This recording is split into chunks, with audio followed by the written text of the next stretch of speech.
Welcome to বিজ্ঞান gallery. এই ভিডিওতে নবম শ্রেণীর বিজ্ঞানের অষ্টম অধ্যায় অর্থাৎ এটা হচ্ছে ফিজিক্সের ফার্স্ট চ্যাপ্টার। এই চ্যাপ্টারটি একাদশ শ্রেণীর ফিজিক্সের যে তৃতীয় চ্যাপ্টার আছে সেই তৃতীয় চ্যাপ্টারের সাথে যেহেতু মিল আছে, তাই এই ভিডিওতে নবম শ্রেণী এবং একাদশ শ্রেণীর যারা সায়েন্সের স্টুডেন্ট আছো তোমাদের জন্যে এটা একটা কমন ভিডিও। এই ভিডিওটা অবশ্য গতির উপরে।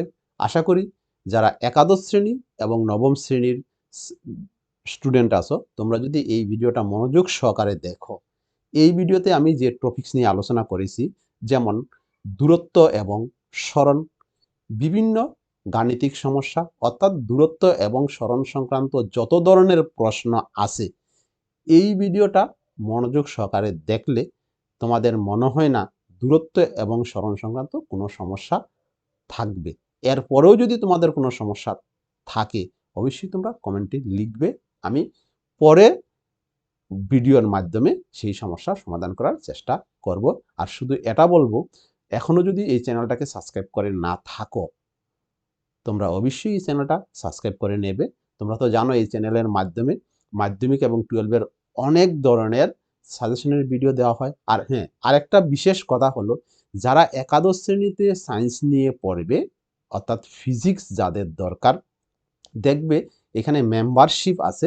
মেম্বারশিপে যদি তোমরা জয়েন করে নাও তাহলে ক্লাস 11-এর অসংখ্য ভিডিও ফিজিক্সের উপরে তোমরা পেয়ে যাবে। অর্থাৎ মেম্বারশিপে জয়েন করলে তোমরা এই ভিডিওগুলি যদি দেখে নাও ফিজিক্সের, তাহলে তোমাদের সিলেবাস কমপ্লিট হয়ে যাবে।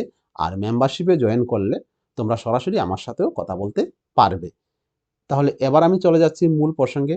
আমি এই দেখে নিচ্ছি এটা হচ্ছে একটা গাছ আর এটা হচ্ছে একটা বাড়ি। এবার দেখো গাছ থেকে বাড়ির দূরত্বটা হচ্ছে, এখানে দেখো এখানে হচ্ছে 4 কিলোমিটার। আবারও বলছি, গাছ থেকে যদি তুমি হেঁটে যাও বা গাড়িতে যাও বা সাইকেলে যাও, এখান থেকে তোমার যেতে হবে কত? 4 কিলোমিটার। এইবার বাড়ি থেকে যদি তুমি তোমার স্কুলে যাও, এটা হচ্ছে তোমার স্কুল, সেই স্কুলে যেতে এইখানে যে দূরত্বটা আছে সেই দূরত্বটা হচ্ছে তোমার 5 কিলোমিটার। তাহলে একজন লোক যদি এখানে গাছ থেকে রওনা দেয়, রওনা দিয়ে সে বাড়িতে যায়, বাড়ি থেকে যদি সে স্কুলে পৌঁছে তাহলে সে কতটুকু দূরত্ব অতিক্রম করলো? সে দূরত্ব অতিক্রম করলো প্রথমে 4 কিলোমিটার, পরে 5 কিলোমিটার। তাহলে আমি বলতে পারি যে তার অতিক্রান্ত দূরত্ব হচ্ছে 4 + 5 = 9 কিলোমিটার। আবার বলছি, ওই ব্যক্তির অতিক্রান্ত দূরত্ব হচ্ছে 9 কিলোমিটার। সুতরাং এখানে দূরত্ব হলো কত? 9 কিলোমিটার। কিন্তু ব্যক্তি যদি গাছ থেকে স্কুলে যায় অথবা স্কুল থেকে গাছে পৌঁছায়, তখন সেক্ষেত্রে তার দূরত্ব লাগবে 7 কিমি। আবারও বলছি, অর্থাৎ এখানে যে ব্যক্তি বাড়িতে গেল, বাড়ি থেকে স্কুলে গেল, তার দূরত্ব বেশি লেগেছে। কিন্তু গাছ থেকে যদি সরাসরি সে স্কুলে পৌঁছে তখন তার 7 কিলোমিটার দূরত্ব লেগেছে। অর্থাৎ আমরা বলতে পারি যে ব্যক্তির প্রথম অবস্থা হচ্ছে গাছ এবং শেষ অবস্থা হচ্ছে বাড়ি। প্রথম এবং শেষ অবস্থার মধ্যে যে সোজা দূরত্ব, সরলরৈখিক দূরত্ব, সেটাই হচ্ছে সরণ। আমরা যদি আরো কয়েকটা কোয়েশ্চেন দেখে নিই, দেখো এখানে দেখো এই আরেকটা রাস্তা, ধরো এটা একটা রাস্তা, প্রথম হচ্ছে কি এ বিন্দু, এর পরেরটা হচ্ছে কি অন্তিম বিন্দুটা হচ্ছে বি বিন্দু। এই এটার মধ্যে দূরত্ব কত? দূরত্ব হচ্ছে 15 কিলোমিটার। আবারও বলছি, একজন ব্যক্তি যদি এ থেকে বিতে যায় তাহলে তার দূরত্ব কত হবে? দূরত্ব হচ্ছে এখানে 15 কিলোমিটার, এইভাবে এই রাস্তা অনুযায়ী। কিন্তু ব্যক্তি যদি এ থেকে বিতে সরাসরি পৌঁছে তাহলে তার দূরত্ব হচ্ছে 8 কিমি। তাহলে বুঝতে পারছো, অর্থাৎ সে বক্রপথে যে পথ অতিক্রম করলো সেটা হচ্ছে তার দূরত্ব। কিন্তু সে এ থেকে বির মধ্যে যে সরল রেখা ধরলো, অর্থাৎ এ থেকে বির মধ্যে সুতা ধরে যে দূরত্ব বের করলো, সেটা হচ্ছে তার সরণ। অর্থাৎ ব্যক্তির প্রথম অবস্থা এবং শেষ অবস্থার মধ্যে যে সরল রৈখিক দূরত্ব আছে সেটাই হচ্ছে সরণ। তাহলে আমরা সরণের সংজ্ঞা কি দিব? দেখো, দূরত্ব হচ্ছে কোনো গতিশীল বস্তুর পরিপার্শ্বিকের সাপেক্ষে অবস্থার পরিবর্তনের মধ্যবর্তী দৈর্ঘ্যকে বলে দূরত্ব। অর্থাৎ তুমি তোমার বাড়ি থেকে স্কুলে যেই পথে গেলে সেই পথের দূরত্ব হচ্ছে অতিক্রান্ত দূরত্ব। অন্যভাবে বলা যায় যে কোনো দিকে বস্তুর অবস্থানের পরিবর্তনই হচ্ছে দূরত্ব। অর্থাৎ তুমি যতটুকু হাঁটলে বা যতটুকু দূরত্ব গেলে সেটাই হচ্ছে কি তোমার অতিক্রান্ত দূরত্ব বা ডিস্টেন্স। তাহলে এবার সরণটা কি হবে? সরণটা হলে একটি নির্দিষ্ট দিকে গতিশীল বস্তু যে দূরত্ব অতিক্রম করে তাকে বলা হয় সরণ। আমি বলতে পারি তুমি তোমার বাড়ি থেকে রাস্তা দিয়ে স্কুলে পৌঁছলে, সে যতটুকু দূরত্ব হেঁটে আসলে বা সাইকেলে আসলে সেটা হচ্ছে তোমার দূরত্ব। কিন্তু বাড়ি থেকে স্কুলের মধ্যে যদি সোজা একটা সুতা ধরো, সেই সুতাটার দৈর্ঘ্য হচ্ছে তোমার সরণ বা ডিসপ্লেসমেন্ট। তাহলে আমরা কি বলতে পারি? বস্তুটির প্রথম এবং শেষ অবস্থার মধ্যবর্তী যে সরলরৈখিক দূরত্ব সেটাই হলো সরণের মান, এবং প্রথম অবস্থান থেকে শেষ অবস্থানের দিকেই হবে সরণের দিক। আর যেহেতু সরণের ক্ষেত্রে দিক আছে, সরণের ক্ষেত্রে মান আছে, তাই সরণ একটা ভেক্টর রাশি। আর দূরত্বের ক্ষেত্রে দিক নেই আর মান আছে, সেই জন্য দূরত্ব হচ্ছে একটা স্কেলার রাশি। তাহলে আমি কি বললাম এখানে? দূরত্ব এবং সরণ, দূরত্ব এবং সরণের মধ্যে তোমরা পার্থক্য পারবে। এরপরে আমরা দেখে নিচ্ছি, এই দেখো এই হচ্ছে একটা ছবি। দেখো, একজন ব্যক্তি যদি এ বিন্দু থেকে যাত্রা শুরু করে এইভাবে, এই যে কার্সর দেখতে পাচ্ছ, এইভাবে সে বি বিন্দুতে পৌঁছে একটা বৃত্তাকার পথে, তাহলে অবভিয়াসলি ব্যক্তি কতটুকু দূরত্ব অতিক্রম করলো? একটা অর্ধবৃত্তের দূরত্ব অতিক্রম করলো। তাহলে বৃত্তের পরিধি কি? বৃত্তের পরিধি হচ্ছে 2π। অর্ধবৃত্তের পরিধি কি? অর্ধবৃত্তের পরিধি হচ্ছে πr। তাহলে 2πr হচ্ছে সম্পূর্ণ বৃত্তের পরিধি, অর্ধবৃত্তের পরিধি হচ্ছে πr। তাহলে এক্ষেত্রে বৃত্তের ব্যাসার্ধ যেহেতু 7 মিটার, সুতরাং ব্যক্তির অতিক্রান্ত দূরত্ব কত হবে? ব্যক্তির অতিক্রান্ত দূরত্ব হবে πr। পাইয়ের মানটা যদি তুমি বসিয়ে দাও 7/22, তাহলে এখানে 7 যদি তুমি কেটে নাও, তাহলে কি হবে? 22 মিটার। এখানে 22 মিটার হয়ে গেল ব্যক্তির দূরত্ব। কিন্তু সরণটা কত হবে? সরণটা হচ্ছে এই যে এ এবং বি এর মধ্যে যদি তুমি সোজা একটা সুতা ধরো, যেহেতু এটা একটা ব্যাসার্ধ, এখানে ব্যাসার্ধ 7, সেই জন্য সরণ হবে কত? সরণ হবে 2r। 2r মানে ব্যাসার্ধর দ্বিগুণ। তাহলে এখানে কত হলো? সরণ হলো এখানে 14 মিটার। তাহলে কি হয়? তাহলে আমরা বলতে পারি সরণটা সবসময় দূরত্বের সমান হয় অথবা দূরত্ব থেকে কম হয়। এবার আমি দেখে নিচ্ছি, ব্যক্তি যদি এ বিন্দু থেকে পুনরায় এইভাবে সম্পূর্ণটা বৃত্ত অতিক্রম করে আবার এই বিন্দুতে আসে। দেখো, এ বিন্দু থেকে কোনো ব্যক্তি এইভাবে রাস্তা দিয়ে গিয়ে আবার পুনরায় এ বিন্দুতে পৌঁছলো, তাহলে এ বিন্দু থেকে এ বিন্দুতে ফিরে এলে তার দূরত্ব কত হবে? সে সম্পূর্ণ একটা বৃত্ত অতিক্রম করে আগের জায়গায় ফিরে এলো, সেই জন্য তার দূরত্ব হবে বৃত্তের পরিধি। আর সেই দূরত্বটা হচ্ছে কত? দূরত্ব হচ্ছে 2πr। এবার যদি আমরা পাইয়ের মান বসিয়ে দিই, আর এর মান বসিয়ে দিই, কি হবে? পাইয়ের মান 7/22, সাথে সাথে যদি কাটা যায় তাহলে কত এলো? তাহলে হবে 44। এখানে কত হলো? 44 মিটার হচ্ছে ব্যক্তির অতিক্রান্ত দূরত্ব। কিন্তু একটা জিনিস এখানে তোমরা ক্লিয়ার ভাবে দেখো, ব্যক্তি প্রথমে এ বিন্দুতে ছিল, এখানে ব্যক্তি প্রথমে এ বিন্দু ছিল, আবার ঘুরে সে এ বিন্দুতে পৌঁছলো। প্রথম অবস্থান এ বিন্দু, শেষ অবস্থান এ বিন্দু। এ বিন্দু এবং এ বিন্দুর মধ্যে সরলরৈখিক দূরত্ব কত? 0। সেই জন্য ব্যক্তির সরণ কত হলো? ব্যক্তির সরণ হলো 0। এটা দূরত্ব নয়, এটা দূরত্ব নয়, এটা ভুল আছে, এটা হবে ব্যক্তির সরণ। আবারও বলছি, ব্যক্তির সরণ কত? ব্যক্তির সরণ হলো 0। এটা দূরত্ব নয়, এটা হবে সরণ। এরপরে আমরা দেখে নিচ্ছি পরে একটা কোয়েশ্চন। দেখো, এই কোয়েশ্চনে কি বলছে? দেখো, এটা একটা ইন্টারেস্টিং ব্যাপার। একজন লোক এবিসিডি আয়তাকার মাঠের এ বিন্দু থেকে যাত্রা শুরু করে এবিসিডি পথে পুনরায় এ বিন্দুতে ফিরে এলে তার অতিক্রান্ত দূরত্ব এবং সরণ কত? তোমরা তো বুঝে গেছো যে এ বিন্দু থেকে একটা আয়তাকার মাঠের চারিদিক ঘুরে সে এ বিন্দুতেই ফিরে এলো, তাহলে তার সরণ কত? এটা তোমরা বুঝে গেছো। তাহলে তার অতিক্রান্ত দূরত্ব কত? তারা কুয়েশনের মধ্যে একটা চিত্র দিয়ে দিয়েছে। এই যে এই চিত্রটা তারা কোয়েশ্চনে দিয়ে দিয়েছে। অর্থাৎ ব্যক্তি এ বিন্দু থেকে যাত্রা শুরু করে এ থেকে বিতে গেল, বি থেকে সিতে গেল, সি থেকে ডিতে গেল, ডি থেকে এতে আসলো। তাহলে এ থেকে বির দূরত্ব কত? এ থেকে বির দূরত্ব 3 মিটার, বি থেকে সির দূরত্ব 5 মিটার, সি থেকে ডি 3 মিটার, ডি থেকে এ 5 মিটার। তাহলে এক্ষেত্রে অতিক্রান্ত দূরত্ব কি হবে? এক্ষেত্রে অতিক্রান্ত দূরত্ব হবে AB plus BC plus CD plus DA. এবার যদি তাদের আমরা মানগুলি বের করে দিই, মানগুলি বসিয়ে দিই, তাহলে কি হবে? মানগুলি যোগ করলে তোমরা পাবে 16 মিটার। তাহলে এক্ষেত্রে অতিক্রান্ত দূরত্ব কত? অতিক্রান্ত দূরত্ব হলো 16 মিটার। আর যেহেতু ব্যক্তি প্রথম অবস্থায় ফিরে এলো, তাহলে তার সরণ কত হবে? তার সরণ অবশ্য 0 হবে। এবার আমরা দেখে নিচ্ছি পরের কোয়েশ্চন। পরের কোয়েশ্চন কি বলছে দেখো, বলছে যে একজন লোক 40 সেকেন্ড সময়ে 10 মিটার বাহু সম্পন্ন একটি বর্গাকার মাঠের সীমানা ঘেরে এলো।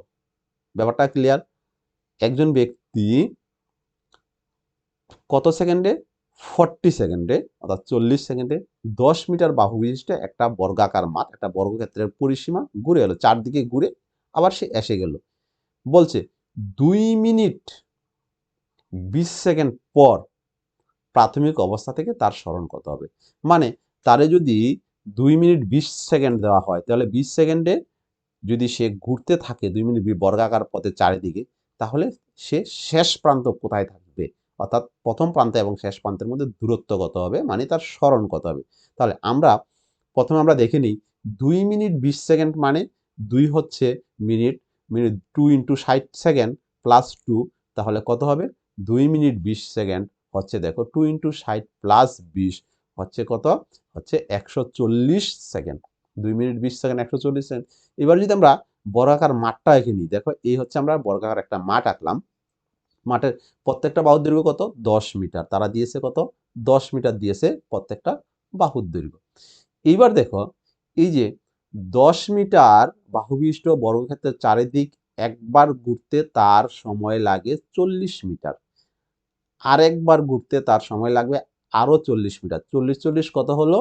40 40 80 হলো। আরেকবার ঘুরলে তার সময় লাগবে আরো 40 মিটার, অর্থাৎ 3 40 120, অর্থাৎ 3 বার চক্কর দিলে তার 120 মিটার 20 সেকেন্ড চলে যাবে। আর যেহেতু 140 সেকেন্ড, সেই জন্য 120 সেকেন্ড চলে গেলে আর 20 সেকেন্ড থাকবে। তাহলে আমরা কি করতে পারি? দেখো এখানে 3 40 120, অর্থাৎ 3 বার সে ঘুরে আগের জায়গাতে আসবে, তখন তার সরণ 0 হবে। কিন্তু তার হাতে আরো 20 সেকেন্ড সময় থাকবে। 20 সেকেন্ডে সে যেহেতু একটা বর্গক্ষেত্র সম্পূর্ণ ঘুরতে তার 40 সেকেন্ড সময় লাগে, তাহলে 20 সেকেন্ডে সে এইভাবে ঘুরে সে অপর প্রান্তে পৌঁছবে। যদি সে এখান থেকে যাত্রা শুরু করে সোজা এখান থেকে পৌঁছবে, তাহলে কি দাঁড়ালো? আমরা কি বলতে পারি? আমরা বলতে পারি যে 3 বার ঘুরে প্রাথমিক অবস্থায় এলে তার সরণ হয় কত? 0। আর যেহেতু 3 বার ঘুরে প্রাথমিক অবস্থায় আসলে তার সরণ হয় 0, তাহলে এইবার দেখো এই যে আমি কি আঁকলাম? আমি এখানে একটা কর্ণ এঁকে দিলাম। সে এ বিন্দু থেকে, মানে এখান থেকে যাত্রা শুরু করে এখানে যাবে, তাহলে আরো 20 সেকেন্ডে সে কি করবে? এদিকে গিয়ে এদিকে আসবে, শেষ বিন্দুতে আসবে। তখন তার সরণ হবে এই বর্গক্ষেত্রের যে কর্ণের দৈর্ঘ্য। বর্গক্ষেত্রের কর্ণের দৈর্ঘ্যের ফর্মুলা তোমাদের জানা, √2 ইন্টু বাহু।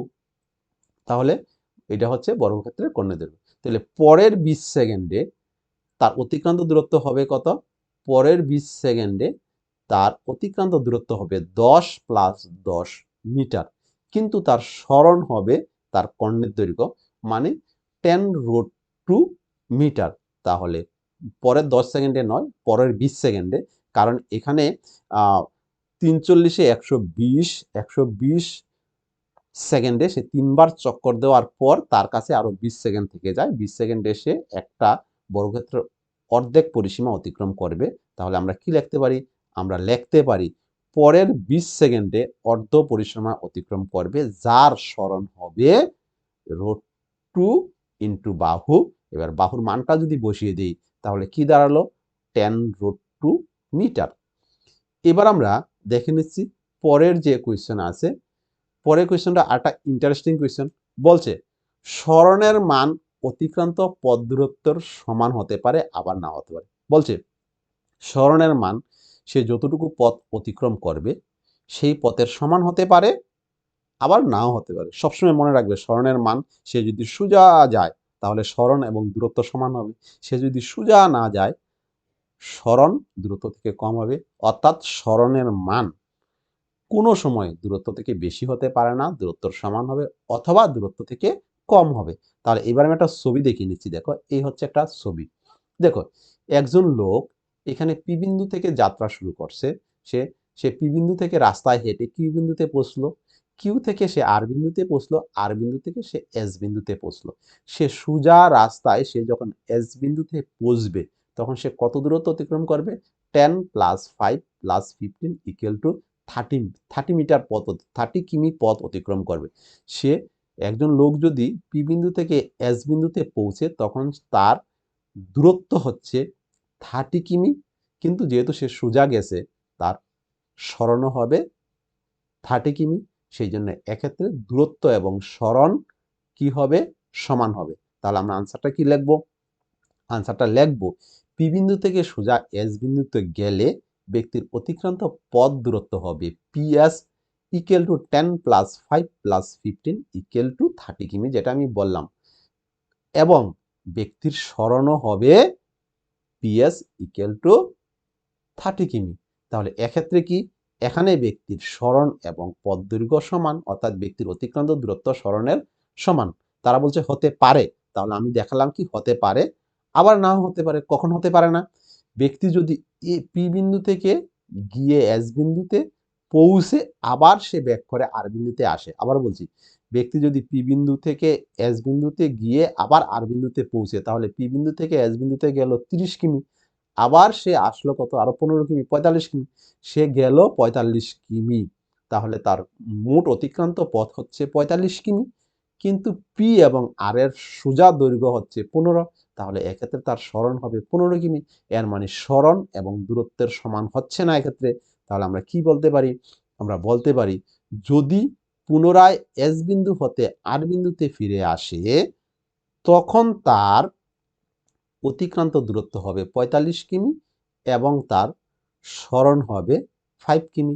সুতরাং এখানে অতিক্রান্ত দূরত্ব সরণের মানের সমান হয় না। তাহলে আমরা কি বলবো? আমরা এইবার তোমাদেরকে একটা হোমওয়ার্ক দিয়ে দেই। দেখো আমি তোমাদেরকে পড়িয়েছি সরণ এবং দূরত্বের মধ্যে যে পার্থক্য, এটা তোমরা নিজেরা বাড়িতে করবে।